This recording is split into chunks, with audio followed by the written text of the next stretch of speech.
Basta kay Sir Rojan, ibang klase. Let's go! Okay, welcome ulit sa ating klase. Sa video na to, pag-uusapan natin ang Article 1161.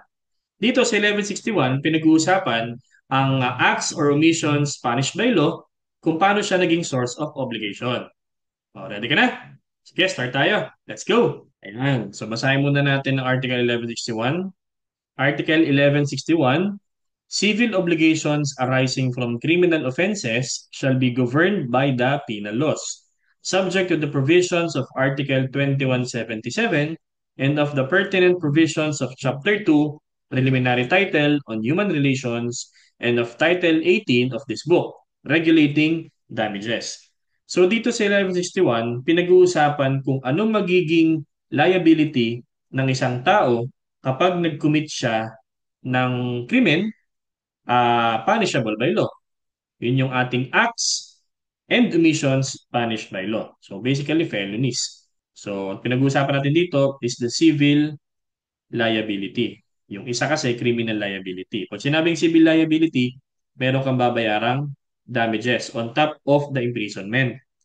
So pinag-uusapan sa Article 1161 kung ano yung magiging civil liability mo for acts and omissions punished by law. So ito yung mga felonies. Yan. Malinaw kasing sinasabi sa Civil Code, explicitly sinasabi sa Civil Code na sa mga krimen, si defendant ay liable sa lahat ng damages. Natural lang, kasi yun yung consequence talaga pag may ginawa kang act or omission na kinomplain na nakalabag ka sa batas. At hindi necessary na yung damages related dun sa ginawa mo ay foreseen or could have reasonably been foreseen by the defendant.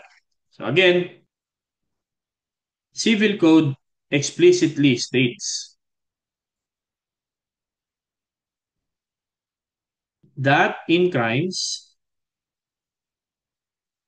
the defendant, pag sinabing defendant, siya yung nag-commit ng crime. Siya yung nirereklamo. Defendant is liable for all damages, which is only natural kasi yun yung consequence ng ginawa mong act, which is punishable by law. Pero kung gumawa ka ng krimen, pero wala namang material damage na nangyari, or walang material damage na cause sa offended party. Si offended party, siya naman yung ginawan mo ng crime. Yun yung offended, no? Pag walang material damage sa kanya doon sa ginawa mong krimen, hindi mo pwedeng i-enforce ang civil liability. Only criminal liability. Okay? If there is no damage, material damage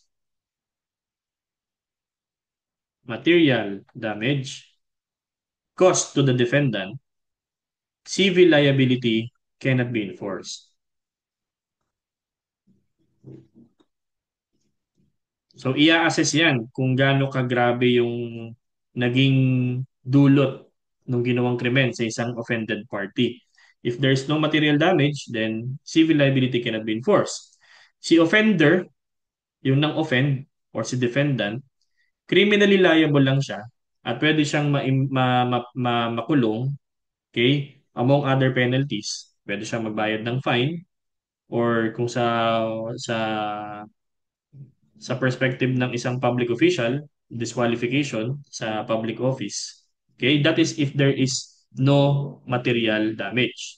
No material damage. But if there is material damage, if there is material damage, yan. Sabi sa Article 100 of the Revised Penal Code, okay, lahat ng may material damage kang ginawa dahil sa krimen mong ginawa, you are also civilly liable.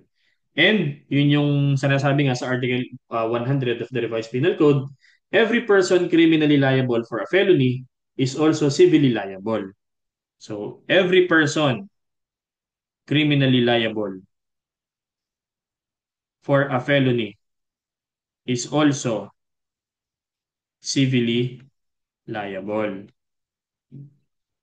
Yan. Ibig sabihin, si offender ngayon may dalawang klaseng liability. Criminal liability and civil liability. Okay? So ngayon, as a rule, ang civil liability na nanggaling sa isang krimen may be proved by just preponderance of evidence. And hindi mo kailangan patunayan beyond reasonable doubt. Kung sakaling may mga pagkakataon din, may instances posible na yung offender or accused ay mapawalang sala due to reasonable doubt, pero pwede pa rin siya maging civilly liable. Okay? So, whenever a criminal action is instituted, yung civil action na ma-recover mo, yung civil liability, may be separately instituted. Okay? Or pwede ring ma-waive. Halimbawa, ayaw mo nang ikaw yung na-damage. Okay lang sa yung hindi na magpabayad. Okay? So, pwede mong i-waive yung civil action to recover the criminal liability. Pero yung criminal liability, hindi yon. Iba yon. And then, base sa rule of court, in no case, bawal makarecover si offended party ng damages ng dalawang beses for the same act or omission charged in the criminal action. Okay, halimbawa, naka-recover ka na ng damages para sa isang crime na ginawa. Hindi mo na pwedeng i-charge ulit ng same act na yun. Okay? So, in no case, in no case, may the offended party, may the offended party recover damages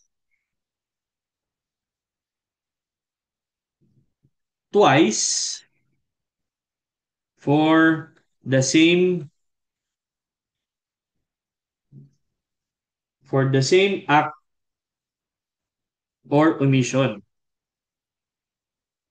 charged in the criminal action.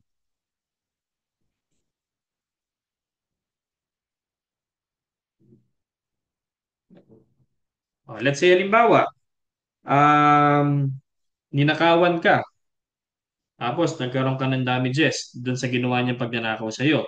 Hindi mo na pwedeng balikan yung ginawa niya sa'yo dati na pagnanakaw, tapos makaka-recover ka ulit ng damages. Bawal na yon.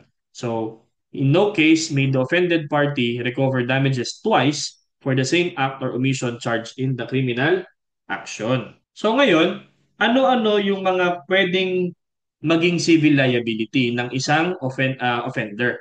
So what are the inclusions of civil liability? So ano pwede maging civil liability ng isang offender? Okay? Number one, restitution. So I think nasabi ko rin to dun sa dati nating lecture sa 11:58, no? 57. So restitution, ano ibig sabihin nito? So kailangan yung thing na part nung crime na ginawa, i-restore siya kahit na siya ay nasa ibang possession or nasa possession ng ibang third parties. Kahit na nabili yan or na-acquire yan by lawful means. Okay? So again, restitution of the thing itself must be made whenever possible. Okay? So it must be made whenever possible. Yun ang una munang gagawin. Kaya bang ma-recover yung object na subject ng crime? Okay? With allowance for any deterioration or diminution in value. Yung bumaba na yung value. Okay? Sabi ko nga, hindi brand yung pwede mong ibigay ang i-request or i-demand. Kasi naman ay second hand na, so dapat second hand din siyang bumalik sa iyo. So restitution of the thing itself must be made whenever possible with allowance for any deterioration or diminution in value. Ibig sabihin yan, yung mismong bagay, kailangan i-restore siya or ibalik siya kung kayang ibalik. Kahit na yung bagay na yon ay nasa pagmamay-ari ng third party na na-acquire by lawful means. Pero yung bumili na lawfully, Pwede siyang gumawa ng act laban dun sa taong pinagbilhan niya. Pero ang kailangan dito isole dun sa may-ari, no? Kasi part yun ng restitution. Even though the thing itself is found in the possession of a third party who acquired it in lawful means. So ito namang third party na nang-acquire lawfully no walang kinalaman dun sa nangyaring halimbawa nakawan. Okay? Meron naman siya ngayong pwedeng gawin laban dun sa pinagbilhan niya na nakaw pala yung binili niya. Okay? So dapat i-restore. Okay? So restore, restitution. Kaya lang, yung restitution hindi nag-a-apply sa lahat ng cases. May mga cases kasi na bawal nang ma-recover kasi na-acquire ni third person sa pamamaraan na pinapayagan ng batas na ma-acquire. So, the provision ay hindi applicable in cases kung saan yung object or yung thing ay na-acquire ng third person in the manner and under the requirements which bawal nang bawiin. So, hindi applicable in all cases. Not applicable in all cases. Okay? Yan. So that is according to Article 105 ng Revised Penal Code. Okay? So, next, pangalawang liability ni offender, reparation of damage caused. Kailangan mong i-repair yung ginawa mong injury or damage. So, sino magdedetermine ng damage kung magkano? So, court shall determine the damage caused. Okay? Yun yung amount ng damages. The amount of damages. May iba't iba kasi tayong uri ng damages eh. Pwedeng actual damage, magkano yung actual ng value na na-damage or included. Moral damages, yun, yung mga effects sa'yo. Mentally, yan, di ka makatulog. Lahat yun, lahat yun ay iti-take into account ng court para malaman kung magkano yung damage talaga sa'yo nung ginawang act or omission punished by law. So dito, kino-consider dito sa damages, reparation of damages, yung price of the thing, whenever possible, kasama na rin dito yung sentimental value. Yung sentimental value ng thing doon sa injured party. Okay? Tapos yun, magkakaroon na ng reparation accordingly. And then, number three, indemnification of consequential damages. Indemnification of consequential damages. Okay, so ano naman ang included dito? So kasama dito sa indemnification, hindi lang yung damage doon sa injured party, kasama rin dito yung nasuffer ng family. So included here in the consequential damages, indemnification, suffered by the family, by the injured party's family, or by third person. Okay? By reason of crime. Kumbaga nadamay. Kasama rin yun. Okay? Ayan. So again, indemnification of consequential damages does not include only those caused to the injured party, but also those na injured din do sa family or yung iba pang third person na nadamay by reason of crime. Okay? Yan. Now, itong civil liability, kung saan obligation to make restoration, obligation to repair damages, and obligation to indemnify for consequential damages, it devolves or transfers upon the heirs of the person liable. So this is transferred to or upon the heirs of the person liable. So kung liable si isang person, may i-transfer yung civil liability dun sa heirs. Okay? Siguro yung tinutukoy dito, Edi yung mga properties na may iwan bago ipamana, edi ibabawas muna doon yung civil liability. Okay? Ganon din naman yung action to demand. On the part of the injured party, meron siyang right to demand restoration, reparation of damages, indemnification. Pwede rin naman siyang ipasa sa heirs nung person injured. Okay? So, the demand, right to demand, descends to heirs of the person injured. So, sila rin, halimbawa, si person injured namatay, or what, basta injured siya, pwede rin siyang ipasa sa heirs yung right to demand. Okay? So that is according to 108 of the Revised Penal Code. Okay? So pag merong dalawang two or more persons na civilly liable for a felony, okay? Si court i-determine niya kung tigmagkano sila. Okay? Pag may dalawang taong may ginawang act or omission punished by law, so felony, so si court aalamin kung tigmagkano ang kanilang dapat liable. O, halimbawa, si A nagnakaw ng isang sasakyan ni B. Tapos si A guilty ng theft, pagnanakaw. Okay? Meron siyang civil liability na i-restore yung sasakyan ni B. Isole. Pag hindi na kayang isole ni A kasi wala na nasira, wala siyang kasalanan or what, kailangan niyang bayaran yung price nung sasakyan kay B. Okay?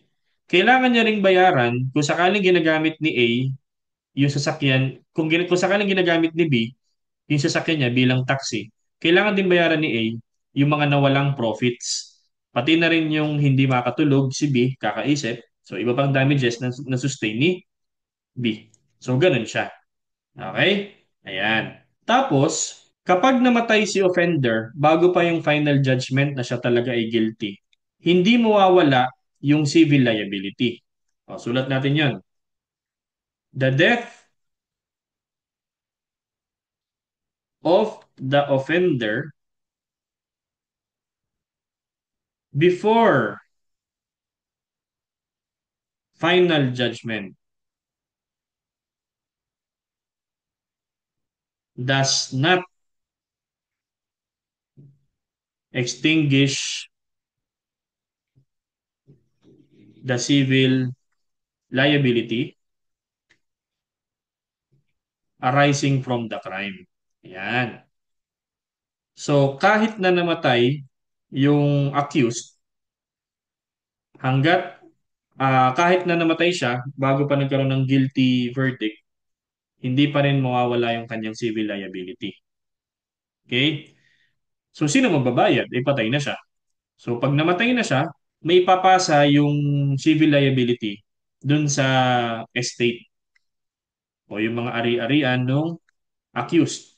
Okay? Yan. So, mapupunta yung obligation dun sa heirs. Kasi nadamay sila na ibinawas dun sa estate nung namatay na accused. Pero halimbawa, yung damages ay mas malaki doon sa natitirang property, hindi naman yon liability nung tagapagbana. Kawawa naman siya. Okay? So sabi sa Article 774 tsaka sa 1311 din naman ng Civil Code, okay? If the damages or the civil liability is beyond the value of the property, hindi naman yun may ipasa. So the heirs will not be liable beyond the value of the property that they inherit. Okay? If damages is beyond the value,